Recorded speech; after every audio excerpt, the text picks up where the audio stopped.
Aujourd'hui, dans Valeurs relatives, nous recevons une artiste passionnée qui n'hésite pas à mélanger les styles et les couleurs pour célébrer, magnifier l'amour, l'amitié, la nature et la femme.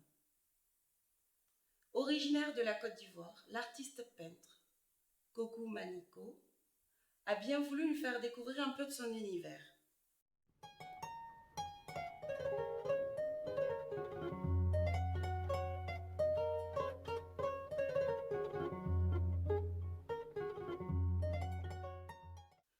Merci d'avoir accepté notre invitation. Merci à vous. Alors, je disais tantôt que vous étiez une passionnée de peinture. Dans vos œuvres, vous redonnez vie à l'amour, l'amitié, la femme. Pourquoi ces thèmes sont si récurrents dans vos œuvres? Alors, ce sont des thèmes qui sont assez récurrents dans la vie. On est dans cet environnement, dans la nature. Je suis une femme. Il y a plein de choses qui me paraissent évidentes et que j'ai envie d'exprimer ou besoin d'exprimer. Pourriez-vous nous parler un peu de votre parcours artistique? À quel moment vous avez commencé à peindre? Comment la passion est née? Alors, j'ai peut-être toujours dessiné, je crois, mais il y a à peu près 10 ans, j'ai commencé à le faire de façon plus intense. Et dans mon entourage, il y a quand même beaucoup de gens intéressés par l'art, la culture, et c'est quelque chose qui a toujours été présent autour de moi. Goku Maniko a-t-elle un univers artistique qui lui est propre? Oui, alors mon univers, il est très végétal, en même temps très urbain dans une certaine mesure. J'aime beaucoup la poésie, du coup j'essaye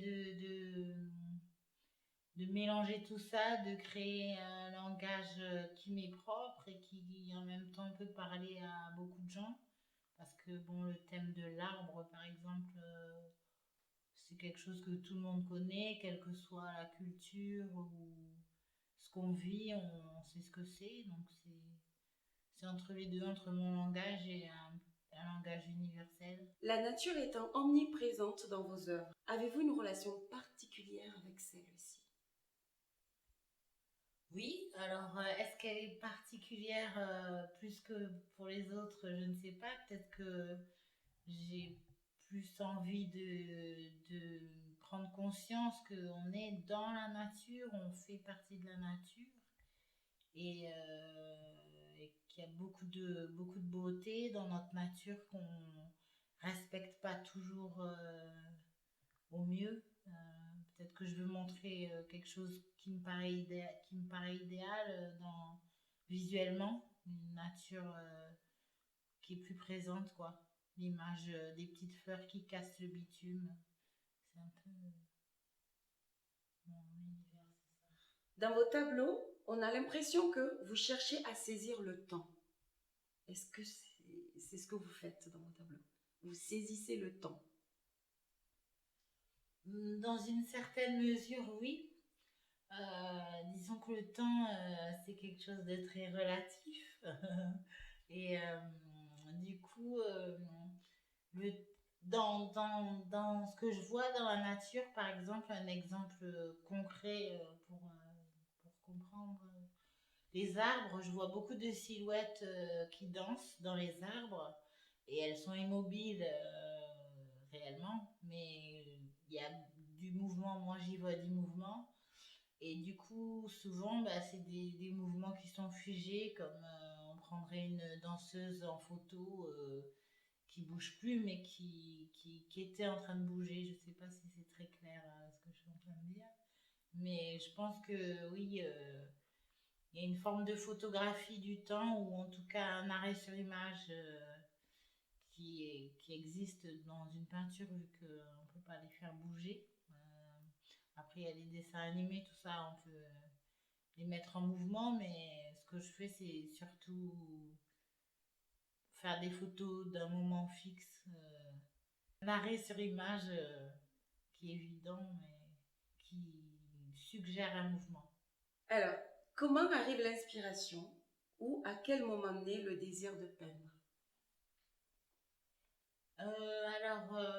Au jour le jour, maintenant que je fais ça de façon régulière, il est peut-être permanent.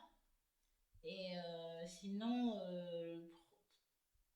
une idée, une image, une couleur, il y a toujours un déclencheur qui peut être, ça peut être tout et n'importe quoi, ça peut être l'ennui momentané.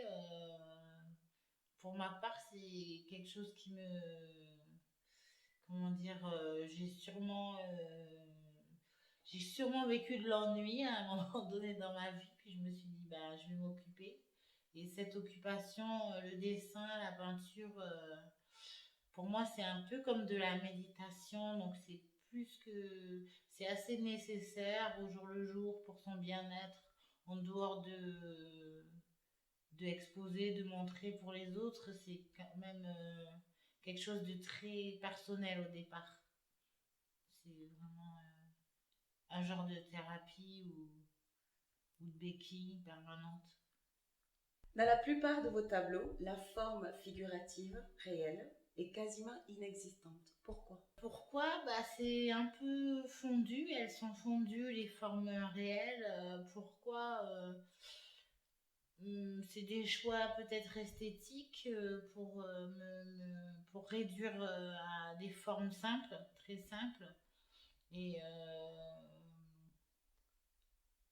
pour que ça laisse quand même beaucoup de place à l'imagination, et pour faire des parallèles entre des corps, par exemple les corps humains qui sont dans les arbres, et effectivement il n'y a pas réellement le corps qui est défini, ni l'arbre non plus, mais il y a un espèce de flou entre les deux, un mélange bah, qui me correspond un peu dans mon idée, enfin, dans l'idée que j'ai de ce qui est beau. Vos œuvres d'art regorgent de couleurs vives, chaudes et froides, très peu d'ombre. À quel moment vous faites les choix des couleurs? Ben, ça dépend, souvent sur l'instant, où il y a des périodes où je me focalise sur quelques couleurs précises. Alors, c'est comme des petites périodes d'obsession, le violet, le rouge, tout ça. Mais sinon, j'essaye d'utiliser le plus de couleurs possible. Là, je suis en train de travailler justement sur plus de contraste, c'est-à-dire rajouter de l'ombre, pas forcément pour effacer la couleur, mais pour les rendre encore plus vives. Dans certaines de vos œuvres, vous représentez une femme fascinante, aux formes et bouches généreuses, souvent debout et bras levés. Pourquoi? Ben, parce que c'est peut-être l'image idéale de la vie, de la nature, de peut-être qu'il y a un parallèle avec ma recherche personnelle en ce qui concerne la féminité. Et en tout cas, ouais, c'est vraiment ça, le symbole de l'arbre, la femme, les bras levés, quelque chose de très fort, de très vivant, de très accueillant, comme en fait la nature, elle a enfin, tout est prévu dans la nature pour que, a priori, tous les humains et les êtres vivants soient bien. Du coup, c'est peut-être mon idée. Je dénonce pas grand-chose dans ce que je fais, même si j'ai beaucoup de choses à dire sur le monde. Je dénonce pas grand-chose. Il y a beaucoup de gens qui le font très bien. Par contre, j'essaye de montrer ce qui est bien, ce qui est beau, ce qui est réel, sur quoi on peut compter. Donc, la chaleur des bras ouverts, la nature, les couleurs, tout ça, c'est des choses qu'il faut pas qu'on oublie derrière des choses plus futiles qui sont plus luxueuses, mais complètement inutiles. Pouvez-vous nous expliquer le sens véritable de l'œil qui se promène dans certains de vos tableaux? Alors, il suscite beaucoup de questions. C'est un œil très personnel. Euh, Il y a une phrase que j'aime bien écrire, c'est le monde est de la couleur de tes yeux. Et pour moi, cet œil, le soleil, l'œil, c'est quelque chose c'est peut-être un message pour dire qu'il faut s'approprier le monde, chacun avec notre œil.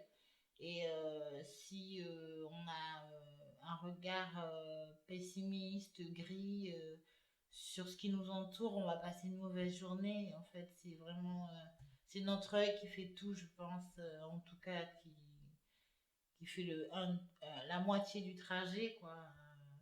Voilà, c'est vraiment pour moi, cet œil, c'est une forme, la lune, le soleil, l'œil, le visage, il y a toujours cette forme simple qui se retrouve dans notre environnement. Que signifie Goku Maniko et pourquoi avoir choisi ce nom? Alors, c'est plusieurs anecdotes. Donc, Goku, ça fait penser à Sangoku, Dragon Ball Z, la légende du petit homme à queue de singe. Ça fait penser à pas mal de choses au Japon. Ici, pas vraiment, mais c'est une anecdote avec mon nom de famille et un ami qui n'arrivait pas à le prononcer. Donc, j'ai gardé ça parce que c'était un petit clin d'œil et il fallait trouver un nom. Puis, voilà, depuis, j'ai pas changé. Question fatidique. Pourquoi vous peignez?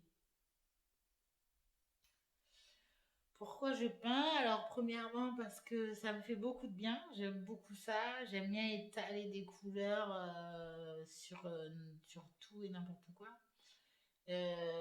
J'ai beaucoup écrit, puis je me suis arrêtée. J'ai eu du mal à. J'ai eu du mal. J'ai voulu changer de mode d'expression. Et c'est vrai qu'au départ, j'ai commencé à dessiner pour offrir des choses, pour offrir des cadeaux aux amis. Et puis, en fait, c'est devenu, on me l'a demandé. Et puis, comme moi, ça me plaît et que apparemment ça plaisait aussi aux autres, je me suis dit, bon, allez, pourquoi pas. Et voilà, c'est quelque chose qui me. En fait, ça me fait beaucoup de bien. En dehors de est-ce que c'est utile pour la marche du monde, pour moi, ça me fait beaucoup de bien. Nous allons passer maintenant au questionnaire d'Africa Vie. Oui.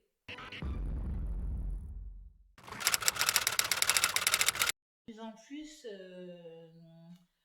par exemple, je sais que actuellement, beaucoup de comédiennes françaises noires militent pour plus de représentation.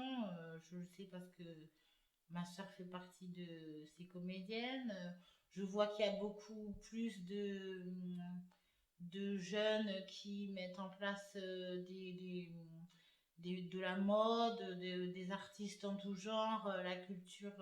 En tout cas, les gens, je ne sais pas si elle est solidaire consciemment, les gens avec les uns avec les autres, mais il y a quelque chose de l'ordre de la revendication ou en tout cas juste l'affirmation qui est de plus en plus développée et ça fait plaisir parce que du coup on se dit ah bah tiens des gens qui nous ressemblent ah bah finalement on est beaucoup plus normaux que ce qu'on pensait. Je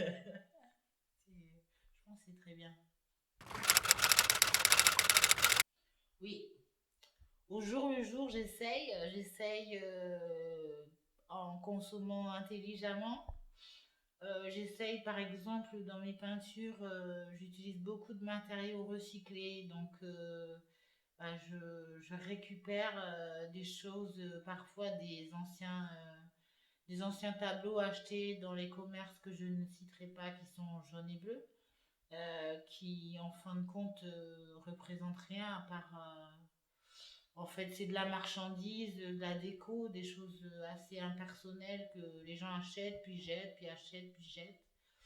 Et c'est des supports de qualité au final. Donc je pense au jour le jour, dans ma vie quotidienne et dans ma pratique artistique, contribuer à mon échelle à l'environnement, à la protection de l'environnement.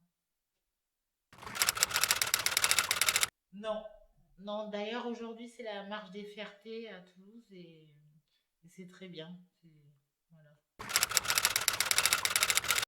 Alors, dans un premier temps, je dirais non, absolument pas. Puis dans un deuxième temps, je dirais oui, malheureusement, il doit y avoir quelque chose de l'ordre de la non-acceptation de soi. Et bon, c'est quelque chose qui est qui est très dommage parce qu'effectivement, il faut s'accepter et surtout, surtout quand c'est quelque chose d'immuable, on est comme on est et il faut qu'on s'aime, il faut qu'on se trouve beau parce qu'on l'est et chaque personne devrait être sa propre norme de beauté. Merci beaucoup d'avoir répondu à nos questions. Merci à vous.